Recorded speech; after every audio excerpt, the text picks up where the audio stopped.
Friends, welcome back to our channel JEE Multiverse. दोस्तों, आज हम करने वाले हैं एक बेसिक सा इलेक्ट्रोस्टैटिक्स वाला प्रॉब्लम जो कि है इलेक्ट्रिक फील्ड पे बेस्ड। ठीक है, तो सबसे पहले क्वेश्चन को पढ़ लेते हैं। क्या बोला गया है? 2 point charges Q and QB are positioned at the points A and B. The field strength to the right of the charge QB on the line that passes through the two charges varies according to the law that is represented schematically in the figure accompanying the problem. और बोला गया है without employing a definite scale, the field strength is assumed to be positive if its direction coincides with the positive x-axis. The distance between the charges is L equal to 21 centimetre. Find, क्या क्या find करना है हमें find करना है, ये graph दे रखा है, हमें क्या फाइंड करना है? The science of the charges, यानी कि कौन सा पॉजिटिव है कौन सा नेगेटिव है। The ratio of the absolute values of q and q b. ठीक है, the coordinate x of the point where the field strength is maximum. ठीक है, और जहाँ पे ये जो मैक्सिमम है, ये वाली चीज़ मैक्सिमम है, उसका हमें एक्स कोऑर्डिनेट क्या होगा वो हमको पता करना है। ठीक है, ये एक्स कोऑर्डिनेट क्या होगा वो हमको पता करना है। ठीक है, तो ये चीज़ हमें पता है, ये तीन चीज़ें हमें पूछी गई है। और ये लाइन बहुत इंपॉर्टेंट है, ये वाली, कि the field strength is assumed to be positive if its direction coincides with the positive direction of x axis। यानी कि अगर इलेक्ट्रिक फील्ड x डायरेक्शन में, तो यानी कि x एक्सिस ऐसे है, तो अगर इस बाजू है तो इसको पॉजिटिव लिया जाएगा, और इस बाजू इलेक्ट्रिक फील्ड है उसको नेगेटिव लिया जाएगा। तो ये बहुत खास याद रखना। ठीक है, तो अभी पता, सबसे पहले हम साइंस निकालते हैं कि उस चार्जेस की कौन सी साइन है। ठीक है, तो मैं यहाँ पे फिर से बना देता हूँ कि ये ऐसे है, एक मिनट, ये ऐसे एक्स एक्सिस है और ये हमारी वाई एक्सिस है। यहाँ पे है क्यू ए, ये ए पॉइंट पे है क्यू ए। ठीक है, और ये बी पॉइंट पे है क्यू बी, और दोनों के बीच में दूरी जो है वो मैं दी रखी है पहले से, कितनी दे रखी है? 21 सेंटीमीटर। ठीक है, 21 सेंटीमीटर हमें दोनों की दूरी दे रखी है। और ये जो लाइन है क्यूबी का ग्राफ दे रखा है कि क्यूबी का इलेक्ट्रिक फील्ड, क्यूबी की वजह से इलेक्ट्रिक फील्ड जो है वो कैसे वेरी करता है। ठीक है, वो हमें दे रखा है। तो मैं यहाँ पे थोड़ा सा डॉटेड लाइन बना देता हूँ, ये। ठीक है, अभी हमको इलेक्ट्रिक फील्ड में फिर से यहाँ वही बना रहा हूँ जो वहाँ पे है। तो इलेक्ट्रिक फील्ड कुछ ऐसे है। ठीक है, मतलब ऑलमोस्ट आप मान सकते हैं ऐसे ही है। ठीक है, और हमको ये पॉइंट जो दे रखा है जहाँ पे, और ये किसका ग्राफ है? ये इलेक्ट्रिक फील्ड का ग्राफ है वर्सेस एक्स एक्सिस। ठीक है, और यहाँ पे ये दूरी है, ये है L/7, यहाँ पे दे रखा है L/7, यानी कि 21/7, यानी कि 3 सेंटीमीटर है यहाँ पे। ठीक है, अच्छा, तो सबसे पहले बात आती है दोस्तों साइन ऑफ द चार्जेस की। तो वो कैसे देखें? तो आप ध्यान से देखिए कि अगर ये देखो, अगर क्यूबी ये जो चार्ज है उसके अगर जस्ट इधर देखे, जस्ट थोड़ा आगे देखे, तो वो क्या हो रहा है? ये ग्राफ तो पूरा ऐसे नीचे जाएगा। यानी कि सबको पता है कि अगर हम क्यूबी के, एक मिनट, यानी कि अगर हम देखें क्यूबी के जस्ट, क्यूबी के एकदम नज़दीक, यानी कि एक्स मतलब बहुत ही नज़दीक, यानी कि 0 सेंटीमीटर डिस्टेंस में मान लेते हैं, देख लीजिए। तो क्या हो रहा है? तो उसकी जो इलेक्ट्रिक फील्ड की वैल्यू एकदम नीचे जा रही है, ठीक है, यानी कि नेगेटिव है, और नीचे जा रही है यानी कि नेगेटिव इन्फिनिटी है। क्यों नेगेटिव इन्फिनिटी है? क्योंकि अगर डिस्टेंस बहुत छोटा हो जाए दोस्तों, अगर हम सबको पता है इलेक्ट्रिक फील्ड की वैल्यू जो होती है पॉइंट चार्ज की वजह से क्या होती है? k/x²।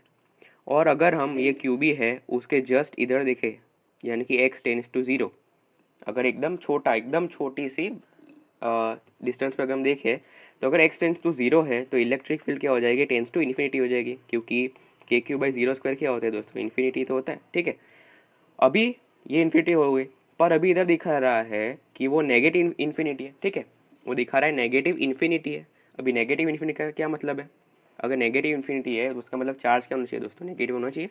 और अभी मैंने स्टार्टिंग में बोला कि अगर नेगेटिव है, इलेक्ट्रिक फील्ड की डायरेक्शन नेगेटिव है, तो अभी बोला कि अगर एक्स एक्सिस है और अगर इलेक्ट्रिक फील्ड नेगेटिव है तो उसकी डायरेक्शन इस बाजू होगी। ठीक है, इलेक्ट्रिक फील्ड नेगेटिव है, इसकी डायरेक्शन इस बाजू होगी लेफ्ट की तरफ, और पॉजिटिव है तो उसकी डायरेक्शन इस तरफ होगी। वो हमको क्वेश्चन में दे रखा है। ठीक है, और हम देख रहे हैं कि क्यूबी के जस्ट इधर, जस्ट 0 सेंटीमीटर डिस्टेंस पे क्या है, या तो आप इधर भी देख सकते हैं कहीं पे भी। तो जस्ट 0 सेंटीमीटर पे क्या हो रहा है कि इलेक्ट्रिक फील्ड की वैल्यू क्या है दोस्तों? Negative infinity. अभी इन्फिनिटी तो हम समझ में आ गया क्योंकि वो तो 0 सेंटीमीटर डिस्टेंस पे है। पर नेगेटिव का मतलब क्या हुआ कि उसकी इलेक्ट्रिक फील्ड डायरेक्शन जो है वो किस तरफ है, लेफ्ट की तरफ। तो मैं यहाँ पे थोड़ा सा बनाऊँ और जूम इन करके, तो इधर क्या हो रहा है, एक मिनट दोस्तों, तो इधर ये जो मैंने पॉइंट लिया है, ये पॉइंट लिया है एकदम छोटा सा, उस पर इलेक्ट्रिक फील्ड की डायरेक्शन इस तरफ है, ठीक है। और वो कितनी है दोस्तों, इन्फिनिटी है उसका मैग्नीट्यूड, ठीक है। इलेक्ट्रिक फील्ड की मैग्नीट्यूड कितना है, इन्फिनिटी। क्यों, क्योंकि 0 सेंटीमीटर डिस्टेंस पे है।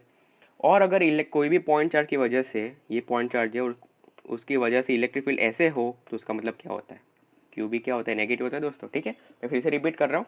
हमने अभी क्या देखा, हमने अभी देखा कि क्यूबी के जस्ट 0 सेंटीमीटर यानी कि बहुत छोटे डिस्टेंस के बाद देखा, ठीक है। तो उसकी वजह से इलेक्ट्रिक फील्ड जो है वो एकदम नेगेटिव इन्फिनिटी की तरफ टेंड हो रही है, टेंड टू नेगेटिव इन्फिनिटी हो रही है, ठीक है। और नेगेटिव का क्या मतलब है, क्वेश्चन में दे रखा है कि अगर नेगेटिव हो तो लेफ्ट डायरेक्शन में, ठीक है, नेगेटिव हो तो लेफ्ट डायरेक्शन में। और लेफ्ट डायरेक्शन में इलेक्ट्रिक फील्ड का क्या मतलब है, क्यू, वो क्यू भी जो है वो नेगेटिव, तो इधर मैं लिख लेता हूँ। और हाँ दोस्तों, अभी आप पूछेंगे कि इधर जो है, इधर ये जो है, अभी आपके मन में सवाल उठेगा कि इधर जो है क्यू ए की भी वजह से इलेक्ट्रिक फील्ड होगी ऐसे ई, ठीक है, क्यू ए की भी वजह से इलेक्ट्रिक फील्ड होगी क्योंकि वो पॉजिटिव, ठीक है। चल छोड़े, वो बाद में बात करते हैं। पर अभी तो आपको समझ में आ गया कि क्यू बी नेगेटिव है, ठीक है। मैं लिख देता हूँ क्यू बी है, हमने प्रूव कर दिया है कि क्यू बी नेगेटिव है क्योंकि उसके छोटे से डिस्टेंस पे इलेक्ट्रिक फील्ड नेगेटिव है, नेगेटिव इन्फिनिटी, यानी कि वो तो इन्फिनिटी समझ में आ जाता है, पर नेगेटिव का मतलब क्या होता है कि वो ऑपोजिट डायरेक्शन में है, ठीक है। समझ में आ गया सबको। अभी यहाँ पे क्या हो रहा है, अभी इधर इधर आप देखेंगे तो ये चार्ज नेगेटिव है क्यू बी, तो इधर भी इलेक्ट्रिक फील्ड ऐसे होगी ई, पर इधर हमको दिख रहा है कि इलेक्ट्रिक फील्ड जीरो है। क्यों, क्योंकि ये पॉइंट एक्स एक्सिस पे लाई कर रहा है, ठीक है, इलेक्ट्रिक फील्ड बाय डायरेक्शन में। और यहाँ पे इलेक्ट्रिक फील्ड को इंसर्ट कर रहा है एक्स एक्सिस के साथ, यानी कि इधर इलेक्ट्रिक फील्ड जीरो है। तो उसका मतलब क्या हो, जीरो होने के लिए उसके पास इक्वल एंड ऑपोजिट ई होनी चाहिए इस तरफ। और इक्वल एंड ऑपोजिट ई कौन प्रोवाइड करेगा, ये भाई साहब क्यू है, क्योंकि क्यू भी तो नेगेटिव है, तो वो तो सिर्फ ये वाली ई प्रोवाइड कर सकते हैं, ठीक है। समझ रहे आप लोग। तो उसका मतलब हमने एस्टेब्लिश कर दिया कि क्यू ए जो है वो पॉजिटिव है। क्यू ए की वजह से इलेक्ट्रिक फील्ड ये होगी और क्यू बी की वजह से इलेक्ट्रिक फील्ड ये ग्रीन वाली होगी। समझ रहे आप लोग, ठीक है। तो अभी आपके मन में एक सवाल आएगा कि अगर यहाँ पे ये पॉइंट पे जो मैं पहले बता रहा था, ये वाला जो पॉइंट है, ये वाला, उस पर भी इलेक्ट्रिक फील्ड ऐसे होगी क्यू ए की वजह से, यहाँ बिल्कुल होगी। पर आप देखेंगे कि ये डिस्टेंस कुछ है, ये वाला डिस्टेंस 21 सेंटीमीटर प्लस समथिंग है। तो उसकी वजह से क्यू की वजह से फील्ड फाइनाइट फॉर्म में, यानी कि कुछ फाइनाइट आएगी, फाइनाइट फॉर्म में, यानी कि 2 3 4 के क्यू की जो भी वैल्यू है। पर यहाँ पे क्यू बी की उस तरफ हम देखें, पर क्यू बी की जो इलेक्ट्रिक फील्ड की वैल्यू है वो इन्फिनिटी है। तो इन्फिनिटी के सामने आप कुछ भी रखो तो वो क्या होता है दोस्तों, इन्फिनिटी होता है, यानी कि उसका कुछ इतना इफेक्ट नहीं पड़ेगा, ठीक है। समझ रहे आप लोग। अच्छा, तो हमने ये एस्टेब्लिश कर दिया कि क्यू ए है पॉजिटिव और क्यू बी है नेगेटिव। तो हमने, हमारा जो पहला सवाल है वो हो गया है। अभी हमको बोला गया है absolute values of the ratio of absolute values of charge q a and q b, ठीक है। तो हम ये पॉइंट का यूज़ करेंगे। मेरा थोड़ा इरेज कर देता हूँ, ये हमने थोड़ा गंदा कर दिया है, ठीक है, ये सब भी, एक मिनट, ठीक है। चलिए, तो अब अभी हम ये वाला पॉइंट का यूज़ करेंगे। तो आप देख सकते हैं इधर जो है इलेक्ट्रिक फील्ड ज़ीरो है, ठीक है। तो इलेक्ट्रिक फील्ड ज़ीरो है, उसका मतलब क्या हुआ कि क्यू बी नेगेटिव है, तो उसकी वजह से इलेक्ट्रिक फील्ड ऐसे होगी कि क्यू बी बाई 3 स्क्वायर, ठीक है। हम सेंटीमीटर में रख रहे हैं सब कुछ, ठीक है, क्योंकि वो यूनिट्स तो कैंसिल हो जाने वाले बाद में, ठीक है। तो के क्यू बी बाई 3 स्क्वायर इधर होगी, और क्यू ए की वजह से, क्यू ए की वजह से क्या होगा, ये पूरा डिस्टेंस कितना है, ये पूरा डिस्टेंस दोस्तों है 24 सेंटीमीटर, ठीक है। समझ रहे आप लोग, बेसिक कॉमन सेंस। तो क्यू ए की वजह से इलेक्ट्रिक फील्ड ऐसे होगी के क्यू ए बाई 24 स्क्वायर, ठीक है। और ये दोनों फील्ड इक्वल होनी चाहिए क्योंकि यहाँ पे इलेक्ट्रिक फील्ड जीरो है। समझे आप लोग, इलेक्ट्रिक फील्ड जीरो है, तो हम इधर सिंपली लिख सकते हैं, ये सब मैं इरेज कर रहा हूँ, हम अभी सिंपली लिख सकते हैं कि इधर मैं नीचे लिख रहा हूँ कि k q a by 24 square is equal to k q b by 3 square, ठीक है, क्योंकि उसका डिस्टेंस 3 है, 3 स्क्वायर। तो के और के कैंसिल हो गया। अभी q a by q b की जो वैल्यू आ रही है वो कितनी आ रही है, 24/3 होल स्क्वायर, यानी कि आ रही है 64, ठीक है। तो हमको यहाँ पे वो सेकेंड पार्ट का भी आंसर मिल गया, बी पार्ट है, सेकेंड पार्ट का भी आंसर मिल गया, ये ए पार्ट था, कि q a by q b की जो एब्सोल्यूट वैल्यू यानी कि नेगेटिव पॉजिटिव नहीं, सिर्फ रेशियो बता रहे हैं, modulus of q a q b, ठीक है। मतलब negative positive obviously ratio negative आएगा, पर हमको एब्सोल्यूट वैल्यू यानी कि उसकी मैग्नीट्यूड बताना है, ठीक है। एब्सोल्यूट वैल्यू यानी कि उसका मैग्नीट्यूड बताना है, तो हो जाएगा 64, ठीक है। Q a by q b की वैल्यू, तो हमारा ये पार्ट भी हो गया है, बी पार्ट। अब ये जो पार्ट है सी पार्ट, वो थोड़ा अच्छा क्वेश्चन पूछ लिया इन लोगों ने। ये पूछ लिया कि coordinate of x point were electric field strength is maximum. अभी आप देख सकते हैं यहाँ पे क्लियरली इलेक्ट्रिक फील्ड की जो मैक्सिमम वैल्यू आप बोलेंगे, इलेक्ट्रिक फील्ड की मैक्सिमम वैल्यू है वो यहाँ पे ये चीज़ आपको दिख रही है सीधा सीधा, ठीक है। क्योंकि ये चीज़ तो है, ये चीज़ आप बोलेंगे ये नेगेटिव, ये इन्फिनिटी है, ठीक है, ये टेंस टू इन्फिनिटी है। वो मैक्सिमम क्यों नहीं है? क्योंकि वो दोस्तों क्या है, वो हमारी है नेगेटिव वैल्यू, ठीक है। हमको सब मैक्सिमम पॉजिटिव वैल्यू चाहिए होगी। अभी आप ये भी बोलेंगे अगर हमको पॉजिटिव वैल्यू चाहिए होती तो अगर क्यू ए का ग्राफ बनाते, ठीक है, अगर हम क्यू ए का ग्राफ बनाते तो क्या होता, इसकी वजह से +1 रखते तो क्यू ए पॉजिटिव है तो उसकी वजह से इलेक्ट्रिक फील्ड ऐसे होती। अब अभी मैंने बोला कि इलेक्ट्रिक फील्ड इस डायरेक्शन में है, एक्स एक्सिस, इस डायरेक्शन में अगर इलेक्ट्रिक फील्ड तो पॉजिटिव है और इस डायरेक्शन में है वो नेगेटिव है, क्योंकि हमको क्वेश्चन में ऐसा दे रखा है, ठीक है।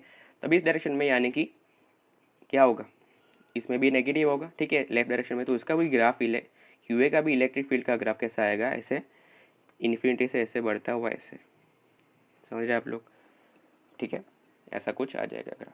तो इसमें आपको मैक्सिमम वैल्यू इधर एक ही दिख रही है, ठीक है, ये वाली चीज़, ठीक है। और अगर इधर कहीं इन्फिनिटी भी आ जाए पर तो हम उसको क्या ले मैक्सिमम वैल्यू नहीं लेते, ठीक है। कहीं पे भी पॉजिटिव इन्फिनिटी भी आ जाए, कहीं पे भी इधर कहीं पे तो आएगा ही। देखो इधर +1 चार्ज रखेंगे तो क्यू ए उसको ऐसे रिपेल करेगा, ठीक है। तो यानी कि ये फील्ड पॉजिटिव है, तो अगर हम एकदम छोटा सा डिस्टेंस इधर हम लेंगे, एकदम छोटा सा डिस्टेंस इधर, ठीक है, एकदम 0 सेंटीमीटर यानी अप्रॉक्स 0 सेंटीमीटर डिस्टेंस लेंगे तो इसके इधर भी इलेक्ट्रिक फील्ड पॉजिटिव होगी। वो क्या करे, टेंस टू पॉजिटिव इन्फिनिटी होगी, तो कुछ ऐसा ग्राफ आएगा, ठीक है, समझे आप लोग। तो इसलिए हम चाहे प्लस इन्फिनिटी हो और माइनस इन्फिनिटी हो, हम नेगेटिव वैल्यू जो मैक्सिमम वैल्यू पूछा गया क्वेश्चन में वो डायरेक्टली प्लस इन्फिनिटी नॉर्मली नहीं बोलते। क्यों नहीं बोलते? क्योंकि क्वेश्चन पूछने वाले का वो मकसद नहीं था। मकसद क्या था उसका, कि हमको ये वाली वैल्यू, ये मैक्सिमम वैल्यू ये ले, ठीक है। तो ये इलेक्ट्रिक फील्ड, ये जो है ये है इलेक्ट्रिक फील्ड की मैक्सिमम वैल्यू, और हमको इस पॉइंट का एक्स कोऑर्डिनेट यानी कि ये चीज़, इस पॉइंट का एक्स कोऑर्डिनेट यानी कि ये चीज़ हमको फाइंड करनी है, एक्स डिस्टेंस क्या होगा, ठीक है, समझे आप लोग।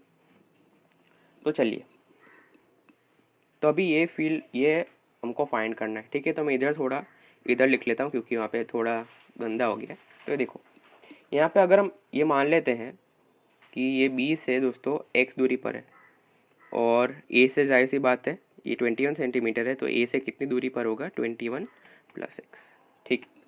अच्छा, तो अभी इस पॉइंट पे क्यू ए की वैल्यू पॉजिटिव है, चार्ज पॉजिटिव है, तो उसकी वजह से इलेक्ट्रिक फील्ड जो होगी वो ऐसे होगी, कितनी होगी, के क्यू ए इंटू 21 + x का होल स्क्वायर, ठीक है। और इसकी वजह से क्यू बी की वजह से ऐसे होगी, वो होगी के, एक मिनट अलग कर से दिखा देता हूँ, के क्यू बी ऐसे होगी, जो कि k q b upon x square होगी, ठीक है, क्योंकि क्यू बी से डिस्टेंस एक्स है।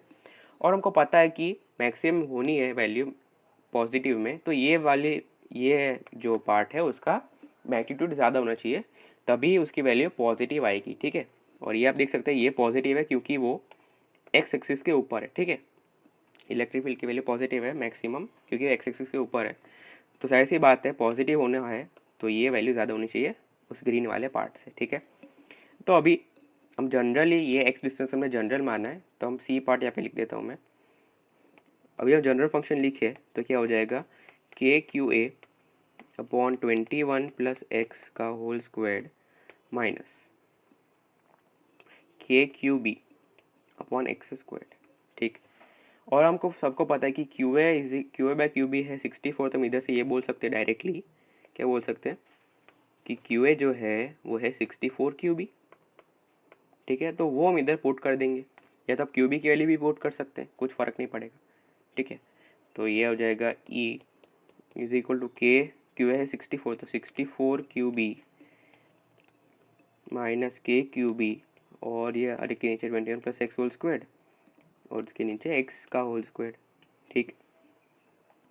अभी हम क्या करेंगे, ई अभी ई का फंक्शन हमारे पास मिल गया कि अगर हम के क्यूबिक को कॉमन ले लें तो ये बन जाएगा 8/21 प्लस एक्स का होल स्क्वायर माइनस 1/x²।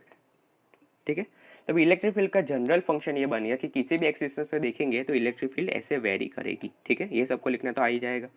अभी हमको बोला है कि ये फील्ड, ये जो इलेक्ट्रिक फील्ड है वो मैक्सिमम होनी चाहिए। ये होनी चाहिए दोस्तों मैक्सिमम। तो उसके लिए हम क्या करेंगे, उसके लिए हम करेंगे कि D E by d x जो होना चाहिए वो क्या होना चाहिए दोस्तों, जीरो होना चाहिए। ठीक है, मैक्सिमम के लिए ये आप सबको पता होना चाहिए, d by d x differentiation of electric field with respect to x zero होना चाहिए। ठीक है, तो अगर ये पूरे को डिफ्रेंशिएट ना करते हुए क्या करता हूँ मैं करता हूँ कि मैं इसको ही डिफ्रेंशिएट करता हूँ। क्यों? क्योंकि ये चीज़ तो क्या है दोस्तों, कांस्टेंट है, उसका तो इलेक्ट्रिक फील्ड मैक्सिमम होने में कोई योगदान तो है नहीं। मेन योगदान किसका, इस वाले पार्ट का। इस पार्ट का क्या है, मेन पार्ट है इलेक्ट्रिक फील्ड को मैक्सिमम या डिक्रीज करने के लिए, क्योंकि ये कांस्टेंट है। अगर एक्स की वैल्यू डिफरेंट पुट करेंगे तो ये पार्ट चेंज होगा, उसके वजह से इलेक्ट्रिक फील्ड चेंज होगी। तो अगर इलेक्ट्रिक फील्ड को मैक्सिमम करना है तो ये पार्ट जो है उसको भी मैक्सिमम करना पड़ेगा। ठीक है, जब चाहे तो सीधे से डिफ्रेंशिएट कर सकते हैं, ये कांस्टेंट हो गया, कुछ फर्क नहीं पड़ेगा, और मैं तो ऐसे ही उसको डिफ्रेंशिएट कर रहा हूँ ताकि हमारा टाइम बचे। ठीक है, तो ये हो जाएगा 64/21 plus x whole square minus 1/x का होल स्क्वायर। ठीक है, तो अभी हम करेंगे dy by d x is equal to zero. तो सबसे पहले इस वाले पार्ट को डिफ्रेंशिएट करते हैं, ये वाले पार्ट को। तो अब आपको पता है डिविजिबिलिटी रूल, अब मैं ना पता हो तो मैं बता देता हूँ कि अगर ऐसे u बाई वी हो और उसका हमको डिफ्रेंशिएशन कर रहा हूँ और दोनों चीज़ वेरी कर रहे हो, तो क्या होना चाहिए कि पहले u का differentiation into v minus v का differentiation into u upon v square. ठीक है, अपॉन वी स्क्वायर हो जाएगा। तो ये उसका होता है उसका डिफ्रेंशिएशन। तो इसी तरह से इसको यूज़ करते हुए पहले इसको करते हैं। अभी 64 का differentiation with respect to x, वो तो ज़ीरो हो जाएगा क्योंकि 64 कांस्टेंट है, तो ज़ीरो इंटू ये वी चीज़, तो वी यानी कि ये 21 प्लस एक्स होल स्क्वायर, तो वो तो ज़ीरो हो जाएगा, तो मैं डायरेक्ट लिख देता हूँ ज़ीरो माइनस वी डैश यानी कि नीचे वाले का डिफ्रेंशिएशन। तो अभी मैं साइड में से अलग से हमको सॉल्व करना पड़ेगा, इधर लिख देता हूँ। अगर हम 21 डी बाई डी एक्स हो 21 प्लस एक्स का होल स्क्वायर का, ठीक है, तो इसे बिना एक्सपेंड किए कैसे सॉल्व करें। तो सबसे पहले क्या करो कि इसको एक क्वांटिटी मान लो पूरी। ठीक है, इसको पूरी एक क्वांटिटी मान लो। ठीक है, वाई स्क्वायर समथिंग, तो उसका डिफ्रेंशिएशन क्या होता है, वाई स्क्वायर का डिफ्रेंशिएशन होता है 2y। ठीक है, तो हमको चेन रूल लगाना पड़ेगा आप यहाँ पे। आई होप कि आप सबको चेन रूल आता हो, अगर ना आता हो तो आप इसको खोल के भी कर सकते हैं, वो भी ठीक हो जाएगा। ठीक है, तो अगर हम ऐसे करें तो क्या आ जाएगा 2 इंटू 21 प्लस एक्स हो जाएगा। ठीक है, क्योंकि 2y होता है। अभी क्या करना पड़ेगा, अभी अंदर के वाले पार्ट को भी डिफ्रेंशिएट करना पड़ेगा। क्यों? क्योंकि वो पूरा x तो है नहीं। ठीक है, वो एक अलग फंक्शन है अंदर, तो उसके बाद उसको भी डिफ्रेंशिएट करेंगे, उसका डिफ्रेंशिएशन 1 ही होगा, तो उसको मल्टीप्लाई कर लेंगे। ठीक है, तो ये हो जाएगा 2 इंटू 21 प्लस एक्स, इसका डिफ्रेंशिएशन आ गया। अब चाहे तो खोल के भी पूरा एक्सपांड करके भी कर सकते हैं, ये आंसर आएगा, पर ये ज़्यादा जल्दी हो जाता है। ठीक है, तो ये क्या आ जाएगा माइनस वी डैश यानी कि उसका डिफ्रेंशिएशन क्या है 2 इंटू 22 प्लस एक्स इंटू 64, क्योंकि वो मल्टीप्लाई करेंगे। नीचे 21 प्लस एक्स का होल स्क्वायर था, उसका भी स्क्वायर करना पड़ेगा, क्योंकि यहाँ पे वी स्क्वायर यानी कि नीचे वाला फंक्शन उसका पूरा स्क्वायर करना पड़ेगा। ठीक है, अभी माइनस एक्स स्क्वायर यानी कि उसको मैं लिख सकता हूँ, इसको मैं अलग से कर देता हूँ इधर। अगर ऐसा हो कि d by d x of 1/x square, तो सीधा सीधा आप लिख सकते हैं इधर कि d by d x of x is to -2। तो अभी सबको तो आता ही है, तो क्या हो जाएगा -2 बाहर आ जाएगा और एक्स की पावर -2 -1 हो जाएगा, ये हो जाएगा -2 अपॉन एक्स क्यूब्ड। ठीक है, ये चीज़ हो जाएगी यहाँ -2 अपॉन एक्स क्यूब्ड, इसका डिफ्रेंशिएशन हो जाएगा। तो ये हो जाएगा माइनस होता है -2 अपॉन एक्स क्यूब्ड, इसका डिफ्रेंशिएशन इज इक्वल टू 0, क्योंकि डी बाई डी एक्स 0 है। ठीक है, तो ये बहुत ही ईजी डिफ्रेंशिएशन, आपको लग रहा होगा इतना हार्ड है, पर नहीं। अगर आपको एक बार कैलकुलस आते हैं तो बहुत ही सिंपल हो जाएगा। ये मैं जिसको नहीं आता, बेसिक है, जस्ट 11 चालू किए, उनके लिए इतना अच्छे से कर रहा हूँ, बाकी तो 2 मिनट का सवाल है ये। ठीक है, तो इधर से क्या हो जाएगा 2 और 2 कैंसिल हो जाएगा, और एक 21 प्लस एक्स से, एक मिनट, इसको मैं डायरेक्टली पावर 4 लिख देता हूँ इसको, तो ये इधर से 3 हो जाएगा। तो ये क्या हो जाएगा 64/21 प्लस एक्स का whole cubed is equal to 1/x cubed. अभी दोनों साइड क्यूब रूट ले लो। ठीक है, क्वेश्चन का डेटा भी अच्छा है क्योंकि 64 है, तो उसका क्यूब रूट 4 हो जाएगा। 21 plus x is equal to 1/x। इधर से डायरेक्टली एक्स की वैल्यू जो आ रही है, कितनी आ जाएगी दोस्तों, 7 सेंटीमीटर, क्योंकि हमने एक सेंटीमीटर भी लिया था, 21 भी सब कुछ सेंटीमीटर, ठीक है। तो एक 7 सेंटीमीटर आ गया है उसका मतलब क्या हुआ, इधर से जो हमने x माना है, उसकी वैल्यू असल में क्या है दोस्तों, 7 सेंटीमीटर है, ठीक है।